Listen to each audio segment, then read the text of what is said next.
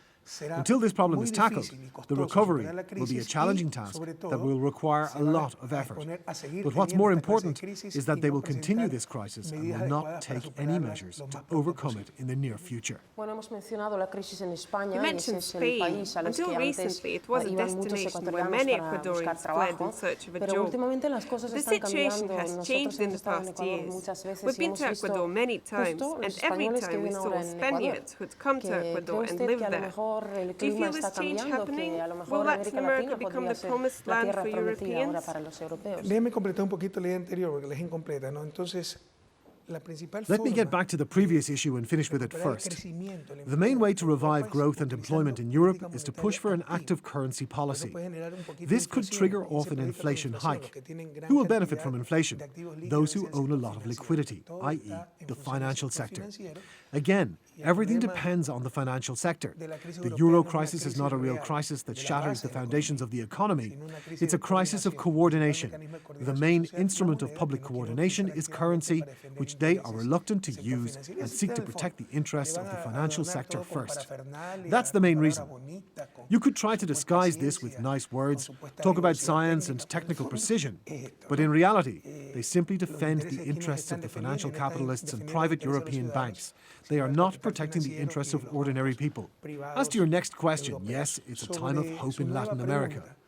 Of course, we shouldn't be overplaying it. It's true that Latin America is moving forward. Poverty and inequality are on decline in some countries like Ecuador, for example.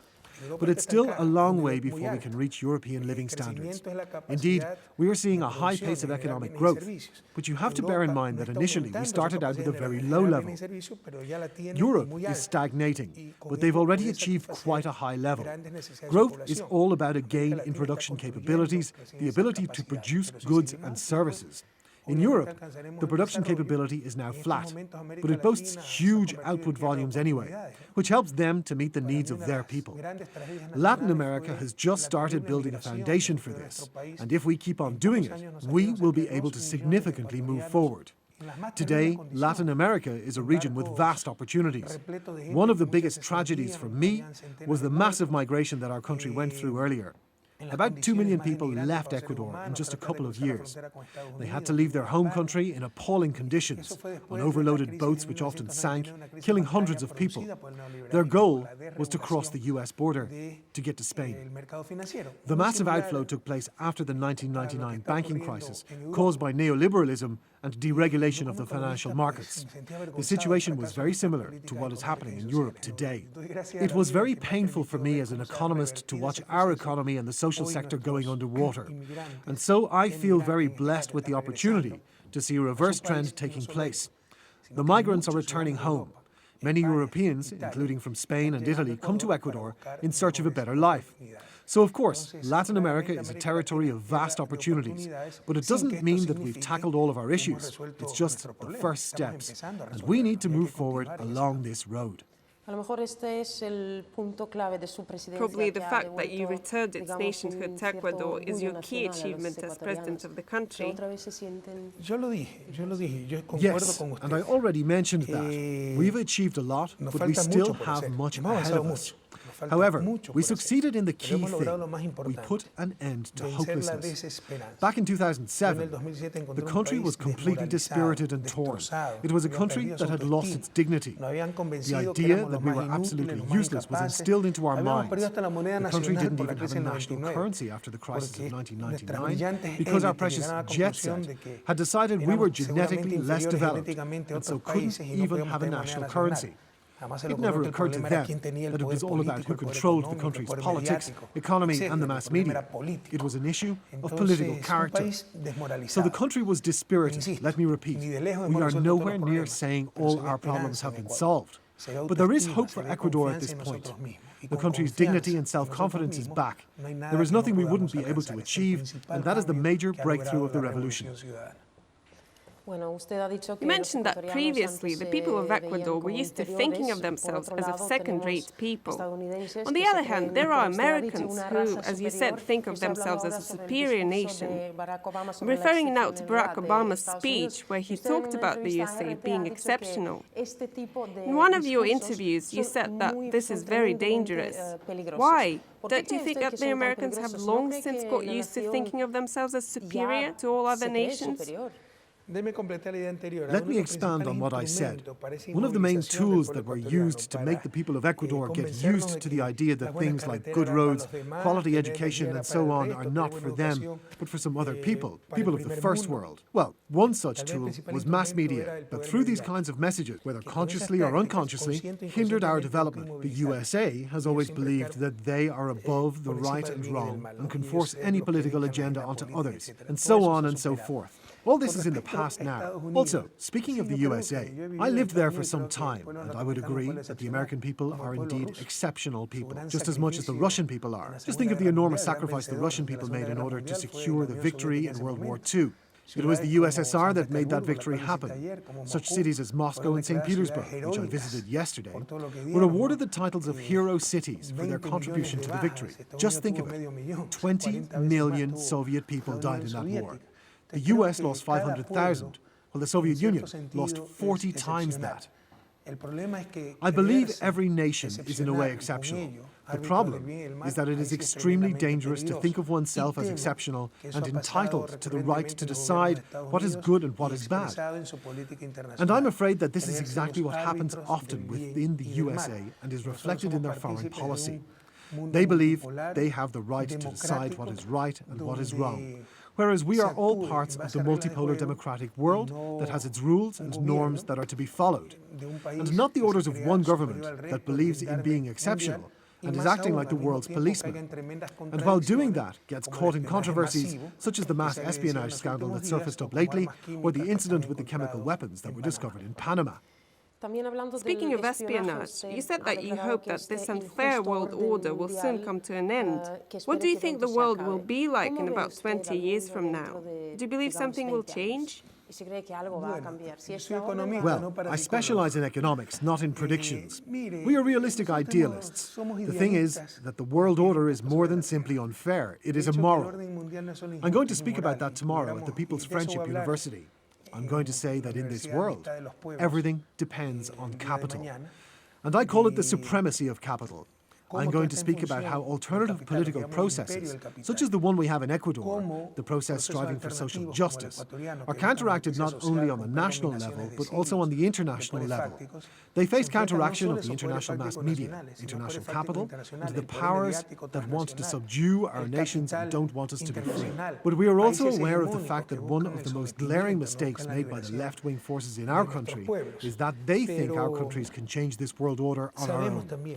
That we can change the global distribution of labour by shutting down oil production. The only thing we can do through that is starve ourselves to death. But we won't change a thing on the international level. This is a huge mistake, whether it comes from being naive or irresponsible or downright crazy. I do not know. In other words, Ecuador is not going to change this unfair world order. I believe that the citizens of the developed countries will do it as soon as they realize that there are also victims of the supremacy of capital, even though they didn't see it before, because the progress brought some benefits, not only to the capital itself, but also to the people. But once it comes down to a crisis, these resources become off limits and political tension develops. For example, now, people in Europe have realized where the crisis came from. The capital is trying to lay the whole burden on the shoulders of the ordinary citizens and get away with it. This is why I'm hoping that this unfair world order, where capital is a higher value than the interests of the people, will change. The same is going on inside leading world powers, where interests of capital prevail too. Ecuador is not trying to change the situation as it has come to be. Yet, we will try and protect our people from this unfair world order. This is what the integration of the Latin American nations is meant to help accomplish. United, we will become stronger and gain more weight on the international arena. I insist that even if we can't change the current world order, as this is something too challenging for Latin America to tackle, we do not have enough influence. We nonetheless have a duty to protect our nations from this unfair and immoral world order driven by the interests of capital alone. Ecuador takes an active part in the integration mechanisms in Latin America, such as the Union of South American Nations and the Community of Latin American and Caribbean States. After the incident with Evo Morales' plane, I assume the solidarity between the countries has grown stronger. What would you say about that? Let's talk about the Union of South American Nations then. We often talk about things that our viewing audience might not be very well familiar with. So the question is, how can we protect ourselves from the unfair world order, the capitalist empire, and how can we do that through integration? Left-wing movements have been opposing imperialism for decades. But what is the imperialism of the 21st century exactly? It is loads of weapons, bombs and guns and so on? No. Imperialism today is loads of dollars and all sorts of structures working towards subduing our countries. Among these structures are the arbitration courts. Through them, any transactional corporation can challenge any sovereign state, and these courts always serve capital. How can we protect our nations from such abuse? Let us take the Chevron case. We could protect the interests of our citizens by establishing our own court of arbitration within the UNISUR framework, thus employing an integration vehicle for purposes of justice. No one questions the necessity of ensuring legal protection of investment, but it is not mutual investment that the existing international agreements secure in reality, but the ability of capital to abuse entire nations and their populace. This is an actual example of the rule of capital, which all those international institutions are meant to uphold. Thanks to the existing international courts of arbitration, any multinational company can sue a sovereign state, bypassing a national court. And look who the judges are. They are on the payroll of those same corporations. As for the forced landing of Evo Morales' plane, that was a truly despicable incident. But at the end of the day, I think it has only served to strengthen our solidarity. In fact, the subsequent UNISUR meeting was convened spontaneously. A few countries refused to take part, even though the meeting had been prompted by a blatant international offence, a gross violation of international law and of air safety, which had jeopardised the life of an elected head of state. Under UNISUR procedures, decision-making must be based on consensus, including matters of summoning an extraordinary summit. This became a roadblock for us when 2 UNISUR member states opted out of an extraordinary meeting. So we shouldn't delude ourselves. Although we did see prompt reaction to the incident from quite a few Latin American leaders, we still didn't manage a unanimous response that was needed. This points to something even more fundamental and alarming, namely a conservative counter-offensive in Latin America. The region's conservatives and right-wing parties had grown so lax by the turn of the century that several countries voted progressive governments into office, including Venezuela, Bolivia, Argentina, Nicaragua, Ecuador, Paraguay, Uruguay, and even Chile. But the international powers that be are anything but stupid, and once they realized that Latin America was going through a major transition, they promptly mustered a response. It's known as the Pacific Alliance, which is good old oppression by a new name, a move to choke free trade in Latin America. We seek new markets and new customers, and we do not persecute our citizens for political reasons, and yet we are facing a conservative backlash.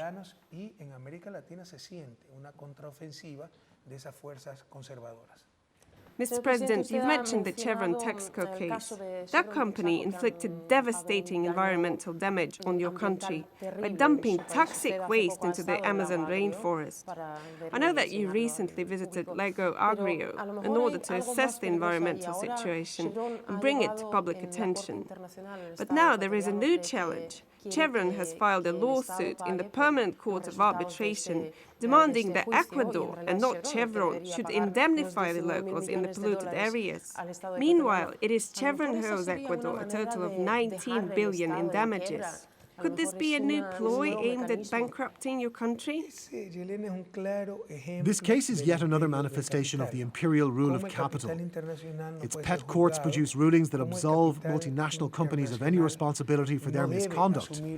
The damage caused by Texaco in Ecuador is evident. All you need do is to see for yourself, is to come to the Lago Agrio area and dip your hand in the first puddle you come upon. Your hand will emerge greasy. And that's 20 years after Texaco closed shop in our country. Chevron Corporation acquired Texaco in 2000, and now they are using their billions of dollars and their lapdog media to blame the pollution on EP Petroecuador, a state-owned Ecuadorian oil company. You can go and ask the locals in the area whether it was Texaco or Petroecuador who poisoned their land. Or do you think our government could have persuaded thousands of indigenous peasants to tell one and the same lie?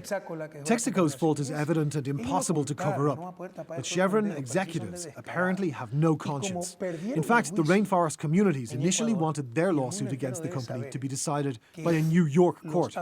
So Chevron spent 10 years arguing that an Ecuadorian court had enough competence to hear this case. They were hoping to buy the court in Ecuador, but they couldn't, and the Ecuadorian court found them guilty. So Chevron turned around and started arguing exactly the opposite. But that is not all of it. Chevron lost a class action lawsuit and appealed it in the Permanent Court of Arbitration in The Hague. They insist that Ecuador must self-finance the indemnities awarded to the plaintiffs, citing an agreement signed in 1998 by Texaco and Ecuador's former government. In that agreement, the corrupt officials who ran Ecuador at that time conceded that Texaco's cleanup operations had been sufficient and absolved the company of any further responsibility. However, the Ecuadorian Treasury debunked Texaco's cleanup as a sham in 2000, way before I became president, but the damage was already done, since Ecuador's corrupt previous government has renounced any further claims by way of an international treaty. We as a state can no longer sue the company. However, that doesn't bar individual plaintiffs from filing their lawsuits, nor can the Ecuadorian government ban its citizens from suing a company. So, a number of Amazon indigenous communities sued Texaco and were awarded damages by an Ecuadorian court. And now, Chevron is appealing to the Permanent Court of Arbitration, arguing that Ecuador should pay the bills. There's more to it. Chevron's suit in the PCA relies on a bilateral investment treaty between Ecuador and the US, which entered into force in 1997. But Texaco closed its operations in Ecuador back in 1992. That meant that Chevron is trying to invoke an agreement in respect of a case that dates back longer than the treaty itself. Like I said, those people have no scruples. In a public body, we're used to similar tricks. It would have been penalized for improper conduct. And there is still more to it. The agreement they cite concerns the relations between a government and a company, whereas the court's decision that awarded damage to the rainforest communities was based on a class action lawsuit filed by individuals. It lies outside the scope of the agreement. Despite this fact, the Hague Arbitration Panel deemed itself competent to review the decision of the Ecuadorian court. And the first thing they did was urge our government to revoke the court decision, as if they didn't even consider Ecuador a democratic state governed by the rule of law, where the judiciary is independent of the government. Besides, by proclaiming itself competent to review the decision of the court in Lago Agrio, the Hague panel effectively made itself eligible to collect $300,000 litigation fee paid by a defendant government. So there is a conflict of interest, unfair litigation, and outright corruption. They have passed a judgment in bad faith so as to grant Chevron impunity and make Ecuador pay for the damage that had been done to us. The whole world should know about this. This is an evident example of how multinational corporations deliberately seek to put themselves above the law and escape responsibility, using their money and influence, their lobby groups, and their lapdog judiciary. Our T crew has also visited Lago Agrio and produced a documentary on the Chevron controversy, titled A Tainted Land. It is accessible at the RT Spanish website. Such things are impossible to hide. You can go and talk to the local residents of the rainforest. You can go to any place where Chevron, Texaco at that time, was working, and you will see the rubbish they left behind. Was Petroecuador working there? No, never. You cannot hide this. But still, despite the conclusive evidence, these people think that they can use their millions of dollars, their power, their influence in the mass media, their lobby in Congress, to humiliate a country which may be small, but is a sovereign country and which has its dignity. They can't get away with that. The world needs to know about it. Mr. President, let's talk about Yasuni. Ecuador is about to start oil drilling there. How did you manage to get the support of the Amazonian communities and of the members of parliament? Despite all the disputes in the media, this project enjoys wide support among people. Bueno, en la prensa, usted sabe, la clase de prensa que tiene América Latina y particularmente Ecuador debe ser de la prensa. You know, Ecuadorian and Latin American media in general are the worst and most corrupt media in the world. Even Vargas Llosa, who published a column in Lima's El Comercio, complained that the yellow press was manipulating facts and interfering into politics. But nobody is doing anything about it because everyone fears the power of the mass media. Russia and the whole world need to realize that the Latin American mass media represent the right forces who are trying to destabilize the Latin American governments. Throughout history, the media often supported dictatorships. For example, Chile's El Mercurio supported a coup against President Salvador Allende.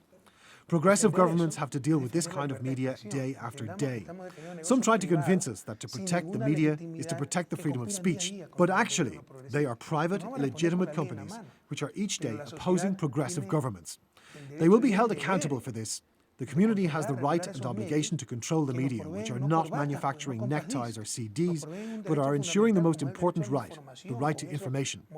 The media are forming the public opinion, so they are not allowed to manipulate facts in such an impudent way. This is all about the Latin American media. The media interfere in everything, including Yasuni. If tomorrow we decide to meet with young people and discuss the work of the universities, the media are going to meddle with that too. This capitalist press assumes the role of the political parties and opposes the government. So the commercial organizations are ensuring the right to information.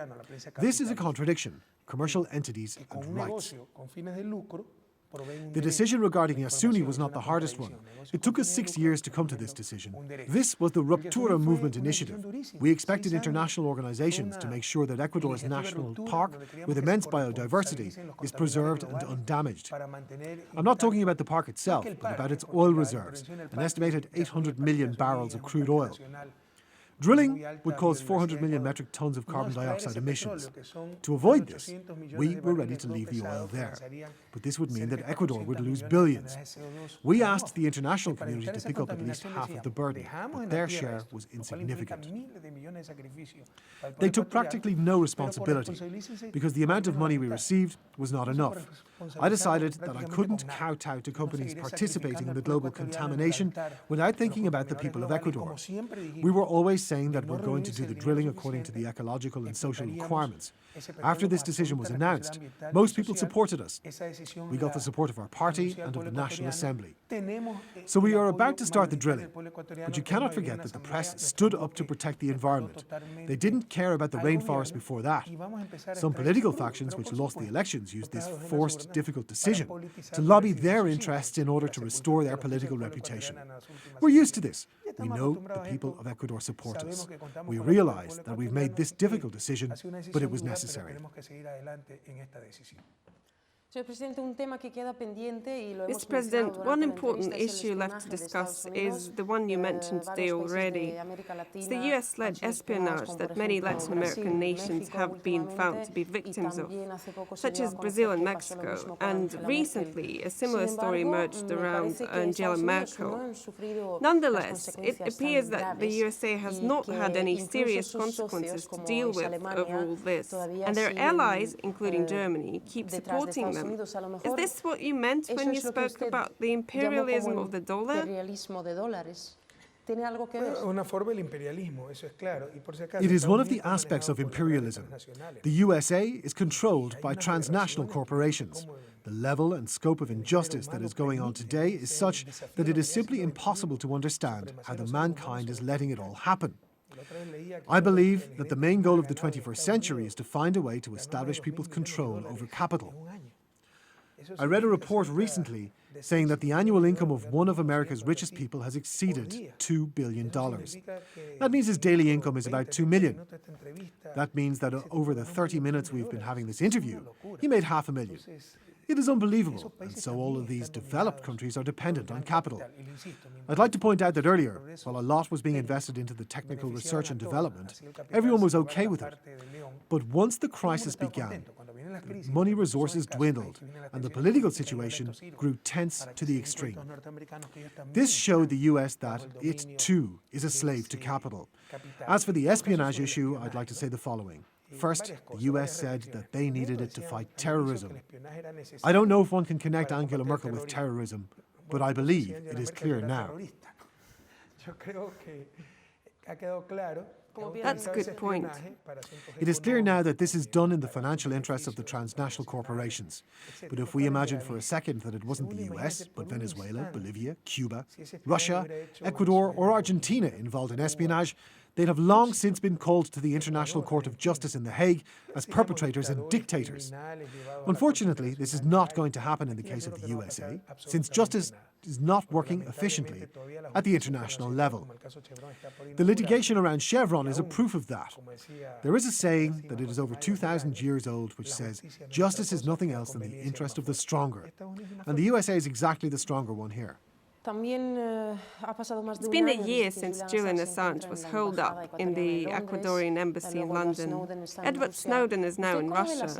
What are we going to see next? What does the Russian support in this standoff against the UK mean for you?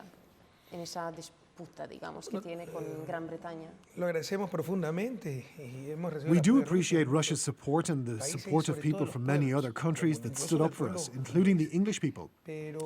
This issue could only be resolved by the UK, Sweden and Europe. The UK could give Assange a pass to leave the country. It should have done so initially. Any Latin American state would have done so. It's wrong when they call us backward countries. Sweden could send a prosecutor to question Assange in London, and this is absolutely legal by Swedish law. Nobody wanted to stand in the way of the Swedish justice system. They could have questioned Assange via a video link. In principle, this situation could be resolved tomorrow if the UK and Sweden wanted to. So it's up to them, basically. We've done what we had to in a manner that we believe was appropriate. We didn't consult anybody, but we acted in strict compliance with all the norms of international law and human rights. Mr. Assange has the right to request political asylum, and we have the right to grant it to anyone we think fit. Right now, it's up to Europe, the UK and Sweden to resolve it. Just recently, Ecuador qualified for the 2014 World Cup. We saw you cheering for the national team at the stadium. What's your bet? Football is our national passion. And yours too? Yes, it's my passion too. I love football and express my love in every way. I think we have a strong team, but there are factors which made it more difficult for us to get through. First, Ecuador could have won more games, but we weren't lucky with the referees. Second, the sudden death of our top scorer, Christian Benitez, better known as Chucho, was a heavy blow to us. He was very young when he died of heart failure. Nevertheless, Ecuador managed to qualify, and it was great news for the whole country. I believe our national team is very capable. I hope they get to the quarterfinals and have a lucky streak at the 2014 World Cup in Brazil. Good luck to them. Mr. President, thank you for this interview. You're welcome. I would like to thank you and your country for giving us such a warm welcome. And do come to Latin America and Ecuador. It's a wonderful country.